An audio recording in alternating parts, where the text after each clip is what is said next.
Bismillahirrahmanirrahim. Assalamualaikum warahmatullahi wabarakatuh. Salam dan bahagia Bapak Ibu Guru Penggerak.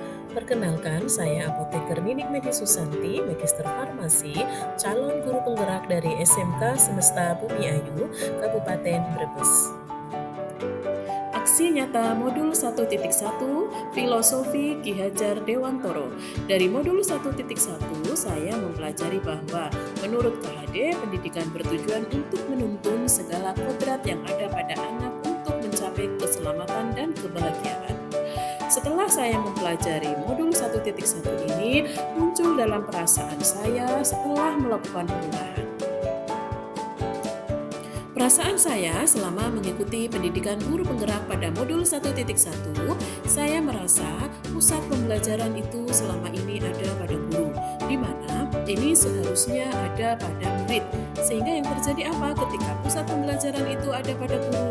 Anak menjadi kurang kreatif, cenderung pasif, dan kurang minat terhadap materi yang kita berikan. Selama mempelajari modul 1.1, saya banyak belajar tentang pemikiran Ki Hajar Dewantoro, dan saya harus segera merubah cara mengajar saya. Filosofi Ki Hajar Dewantoro menyadarkan saya untuk memperbaiki sistem pembelajaran saya yang selama ini hanya mengejar target selesainya suatu materi, tapi seharusnya memberikan pendidikan yang menuntun. Saya juga harus memberikan teladan yang baik kepada murid. Setelah mempelajari modul 1.1, muncul ide dan gagasan yang timbul selama proses pembelajaran. Dari gagasan dan ide yang muncul di benak saya, muncul pertanyaan apa yang harus saya lakukan? Yang harus saya lakukan yang pertama, mengubah metode pembelajaran dari teacher center menjadi student center, kemudian menerapkan nilai-nilai kolaboratif, aktif, mandiri, dan berani. Untuk mewujudkan aksi nyata yang baik, saya melakukan perencanaan. Perencanaan yang pertama, saya melakukan diskusi dengan teman sejawat, kemudian setelah itu saya membuat rencana pembelajaran. Pada tahap selanjutnya yaitu pelaksanaan. Sebelum memulai pelaksanaan, saya menyampaikan tujuan pembelajaran. Ada beberapa tahapan yang dilalui untuk memulai pembelajaran praktikum ini. Yang pertama yaitu pretest, kemudian screening resep, penimbangan, prosedur kerja, penyerahan, evaluasi, dan yang terakhir adalah post-test. Pada tahap pelaksanaan, anak-anak menempati meja praktik masing-masing.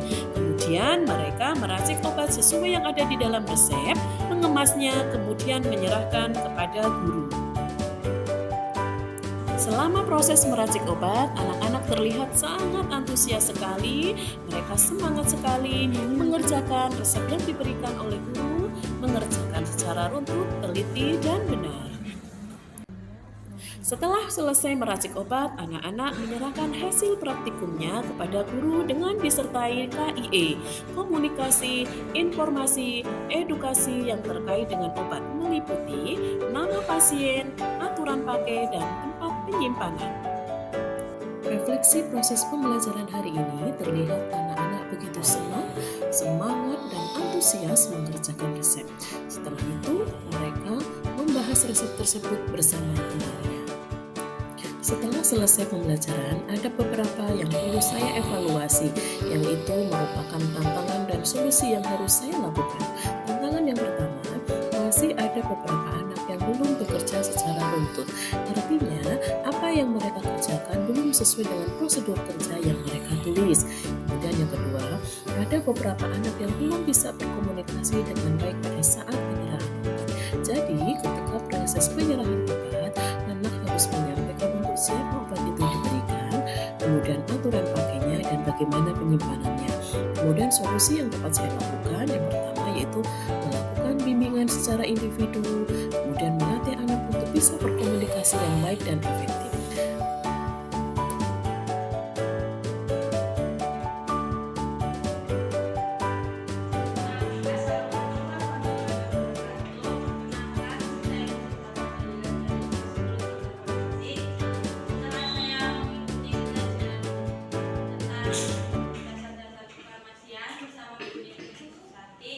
Saya menjadi lebih paham karena menjelaskan dengan